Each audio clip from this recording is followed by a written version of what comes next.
Ada orang gajinya 80 juta, mobil mewah, rumah besar, punya istri cantik. Namun ketika keadaan tak terduga datang membuatnya kehilangan penghasilannya, dia terperusuk masalah. Ternyata rumah dan mobilnya hasil ngutang. Rumah tangganya pun jadi berantakan. Ini dikarenakan orang tersebut buta finansial. Apakah Anda termasuk yang buta atau melek finansial? Mari kita belajar melek secara finansial. Kali ini kita akan membahas buku Ayah Kaya, Ayah Miskin. Seorang investor, pembisnis, dan penulis bernama Robert T. Kiyosaki menulis buku ini. Dia mempunyai network atau kekayaan bersih sebesar 80 juta dolar atau 1 triliun rupiah. Psst, kamu tahu nggak? Dia dulu tuh nggak sekaya itu. Bahkan, dia dilahirkan dari keluarga biasa saja. Kita simak yuk bagaimana dia bisa mengakumulasi kekayaannya dan pembelajaran dia dari kedua ayahnya, yang dia sebut ayah kaya dan ayah miskin. Ya, dia mempunyai dua ayah. Yang satu adalah ayah kandung aslinya. Dia merupakan orang teredukasi tinggi, belajar ke 3 universitas dan mempunyai gelar PhD. Di sini Kiyosaki menyebut ayah kandungnya sebagai ayah miskin. Sedangkan ayah satunya lagi adalah ayah dari teman kecilnya bernama Mike. Ayah ini cuma lulusan SMP, namun Kiyosaki menyebutnya sebagai ayah kaya. Pada waktu Kiyosaki masih kecil, dia menanyakan tentang uang kepada kedua ayahnya tersebut. Dan keduanya mempunyai pandangan yang berbeda. Yang satu memandang bahwa uang adalah sumber segala kejahatan, dan yang satu lagi memandang bahwa kurang uang adalah sumber segala kejahatan.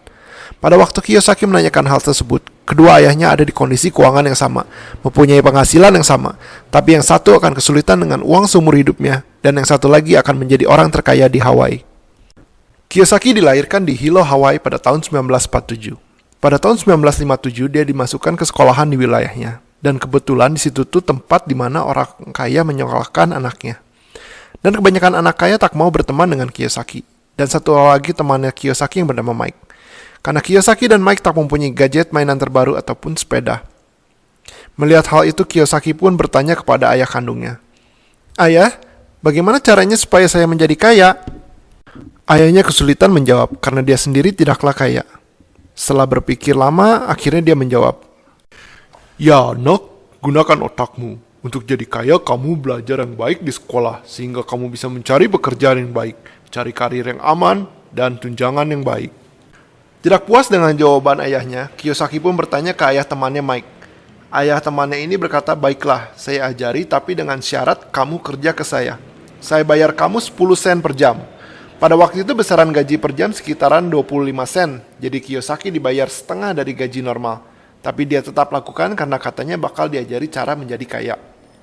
Kiyosaki bekerja membantu di kios milik ayah kaya. Seminggu dia kerja di sana, 2 minggu, 3 minggu, sebulan. Selama dia kerja, dia belum ketemu lagi dengan ayah kaya. Katanya mau ngajarin, tapi kok saya kayak ditipu dan diperbudak gini, disuruh kerja dengan gaji sepertiga gaji normal. Ayah kandungnya ayah miskin marah melihat anaknya dipekerjakan dengan gaji minim begitu. Kamu harus minta naik gaji. Kiyosaki pun sudah muak dan merasa ditipu. Akhirnya dia temuin ayah kaya untuk minta berhenti. Dengan hentakan kaki membara dia pergi ke rumah ayah kaya. Namun ternyata yang mau bertemu ayah kaya ada banyak, maka dia disuruh menunggu. Berjam-jam dia menunggu. Makin marah saja dia harus nunggu begitu lama. Akhirnya ayah kaya memanggil dia untuk masuk. Kamu menipuku, kata Kiyosaki. Kamu bilang bakal ajarin aku untuk menjadi kaya, tapi kamu malah menipuku, menyuruh bekerja dengan sepertiga gaji standar dan tidak mengajariku apa-apa. Saya mau berhenti saja. Kata siapa saya tidak mengajarimu? Apakah saya harus mengajari dengan berbicara atau ceramah? Ini hidup sedang secara langsung mengajarimu. Apa? Kata Kiyosaki. Jadi semua ini adalah untuk mengajariku. Kamu mau mencoba menipuku lagi ya? Saya beritahu, kata ayah kaya. Kebanyakan orang menerima saja nasib mereka digaji dengan minim dan disuruh menunggu berjam-jam seperti yang kamu lakukan. Ini adalah contoh refleksi hidup kamu bila kamu terima saja nasib kamu. Saya senang kamu mau berhenti karena kalau kamu tidak muak dan tidak mau berhenti, saya akan berhenti mengajarimu. Setelah beberapa lama, Kiyosaki merasa bahwa kata-kata ayah kaya adalah benar. Kiyosaki kecil pun ditanyakan lagi, jadi apakah kamu masih mau belajar ke saya? Iya, kata Kiyosaki. Baiklah, kamu bekerja lagi tapi kali ini kamu tidak dibayar sepeser pun. Rada terkejut dengan hal tersebut tapi Kiyosaki menyetujuinya. Setelah beberapa minggu bekerja tanpa dibayar, ayah kaya datang lagi. Bagaimana bekerja tanpa dibayar? Kiyosaki ingin sekali bilang sulit dan tidak enak. Ayah kaya berkata, baiklah, saya bayar kalian 25 sen sekarang. Apakah kalian mau? Kiyosaki merasa ada yang ganjal dengan tawaran ini. Baiklah, saya kasih kalian 50 sen. Ini 2 kali gaji biasa per jam waktu itu. Wow, kata Kiyosaki dalam hati, tapi dia tetap diam. Baik, saya kasih kalian $1 per jam. Apakah kalian mau? Kiyosaki benar-benar ingin berkata mau, karena $1 per jam itu akan membuatnya jadi anak terkaya di sekolahnya. Tapi dia tetap diam. Setelah selang beberapa lama, Kiyosaki sadar bahwa ayah kaya sedang mentes dia. Akhirnya Kiyosaki pun berkata tidak. Bagus, kata ayah kaya. Jangan terperangkap akan ketakutan akan uang ataupun keserakahan akan uang. Uang adalah ilusi. Jangan biarkan perasaan takut atau keserakahan memutuskan keputusanmu dalam hal finansial. Beberapa minggu kemudian, Kiyosaki mendapatkan ide untuk membuka komik kecil di gudangnya. Ternyata di toko Kiyosaki bekerja banyak sekali buku komik yang akan dibuang. Ia meminta mengambilnya dan mengolahnya menjadi bisnis. Di bisnis tersebut, dia bisa menyewa pekerja part-time dan masih menghasilkan uang tanpa dia harus ada. Itulah bisnis pertama Kiyosaki waktu kecil yang didapat. Dan ini uang bekerja untuk dia, dan bukan dia bekerja untuk uang. Pelajaran pertama. Orang kaya tidak bekerja untuk uang. Hanya orang miskin dan orang kelas menengah yang bekerja untuk uang. Orang kaya membuat uang bekerja untuk mereka. Bagaimana caranya? Pertama-tama kita harus mengerti apa itu aset dan apa itu liabilitas. Kita semua tahu apa itu pemasukan dan apa itu pengeluaran. Sekarang kita harus tahu apa itu aset dan apa itu liabilitas. Apa? Kamu juga nggak tahu apa itu aset dan apa itu liabilitas? Ya, singkatnya, aset adalah sesuatu yang menghasilkan uang untuk kantong Anda. Dan liabilitas adalah sesuatu yang mengeluarkan uang dari kantong Anda. Mudah bukan? Baik, kita coba kuis mendadak. Sebuah rumah itu adalah sebuah aset atau liabilitas. Kalian punya waktu 5 detik untuk menjawab. Ya, apakah Anda bisa menebaknya? Jawabannya adalah bisa keduanya. Sebuah rumah yang dipakai untuk keperluan pribadi adalah liabilitas karena uang keluar untuk membayar listrik, pajak, air, dan biaya pemeliharaan. Rumah yang dipakai untuk disewakan atau usaha adalah aset karena menghasilkan uang. Dari kisah di awal, si orang yang mempunyai pemasukan besar, gajinya 80 juta, tapi kemana dia gunakan uangnya? Apakah ke aset atau ke liabilitas? Rumah dan mobil dia menghasilkan uangkah? Tidak, saudara-saudara, inilah jebakan untuk orang menengah. Mereka membeli liabilitas yang mereka kira adalah aset. Pelajaran kedua, melek secara finansial. Jadi kalian sudah tahu apa itu pemasukan dan pengeluaran. Dan Anda juga sudah tahu apa itu aset dan liabilitas. Mari kita belajar arus kas atau uang. Sering disebut dengan cash flow. Kita ada pemasukan, lalu ada pengeluaran, lalu ada aset. Dan contoh aset adalah royalti, properti yang menghasilkan uang, deposito, bond, digital product, dan lain-lain. Aset akan memasukkan uang ke pemasukan. Lalu ada liabilitas. Contoh liabilitas adalah mobil, rumah, cicilan kartu kredit, cicilan rumah, cicilan mobil, makanan mewah, pacar. Nani? Eits, tentu saja ini tergantung pacar Anda. Maintenance-nya tinggi atau tidak.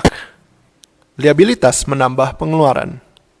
Orang miskin akan mempunyai pemasukan yang sama dengan pengeluaran, tidak ada sisa.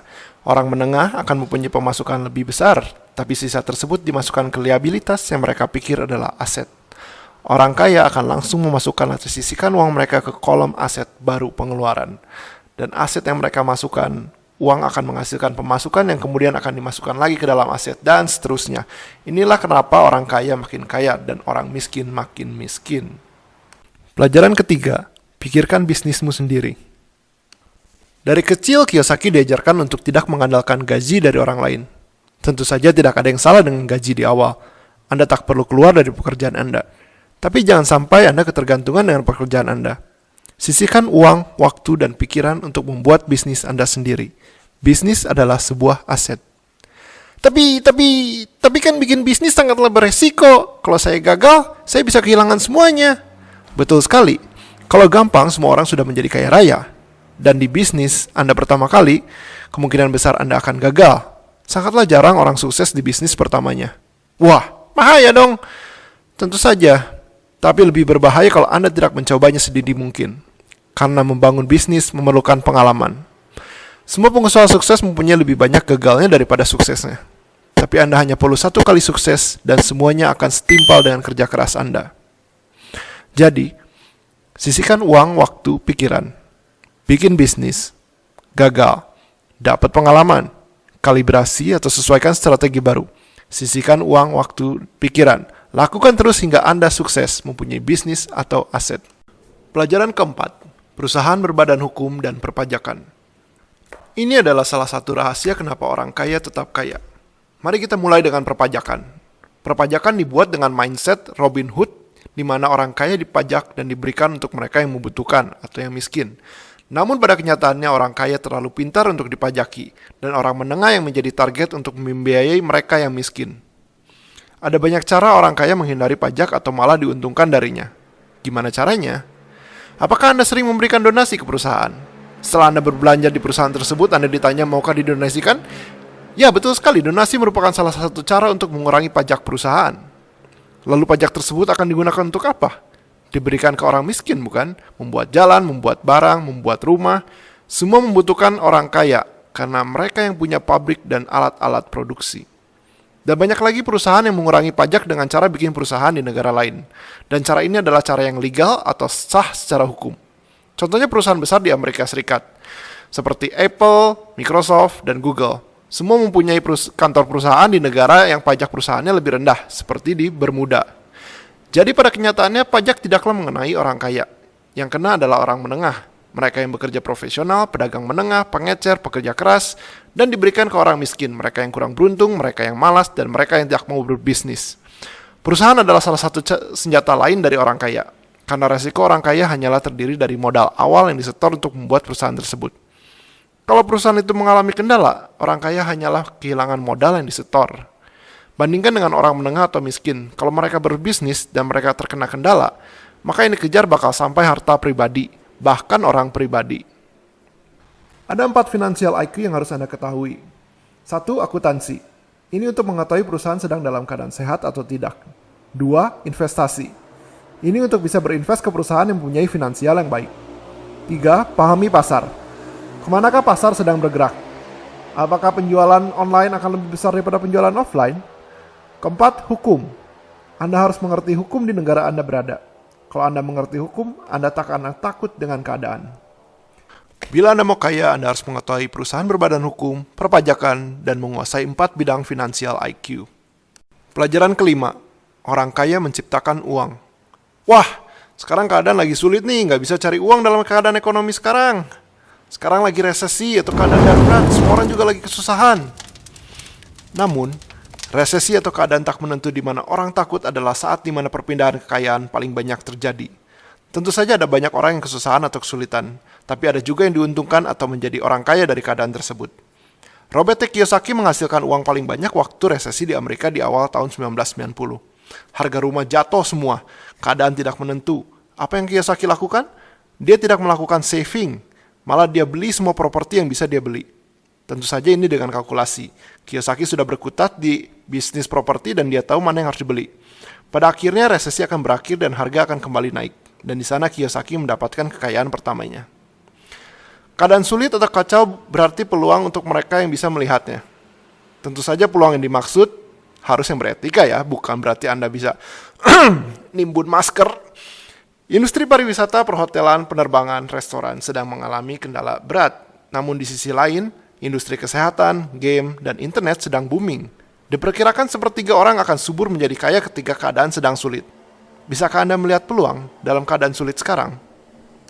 Pelajaran ke-6, bekerja untuk belajar.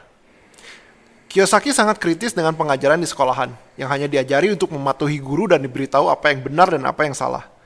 Ia percaya pengalaman langsung dari hidup lebih gampang diserap daripada pelajaran di sekolahan. Bekerjalah untuk belajar, bukan untuk uang. Ketika Kiyosaki menginjak dewasa, dia berganti-ganti karir. Sempat jadi orang kantoran, sempat jadi tentara, sempat jadi pilot, dan bahkan sempat jadi sales. Semua itu dilakukan untuk belajar mengenai banyak hal. Tentang perusahaan di kantoran, tentang disiplin di militer, dan tentang cara menjadi sales waktu jadi marketing. Dia mempelajari banyak hal penting dengan langsung dari pengalaman dan bukan dari sekolahan. Kiyosaki menganjurkan beberapa hal penting yang harus dipelajari, yaitu sales, marketing, kemampuan komunikasi seperti menulis, membaca, dan bernegosiasi. Ia juga menganjurkan untuk belajar tentang manajemen. Ada 3 manajemen yang dianggap penting, yaitu manajemen sumber daya manusia, manajemen sistem, manajemen cash flow. Itulah ajaran dari buku Ayah Kaya dan Ayah Miskin. Sekarang kalian sudah lebih melek secara finansial. Apakah kalian sudah lebih banyak aset atau liabilitas? Tinggalkan jawaban Anda di komen di bawah. Share video ini ke teman-teman Anda yang masih buta finansial. Jangan lupa like dan subscribe-nya.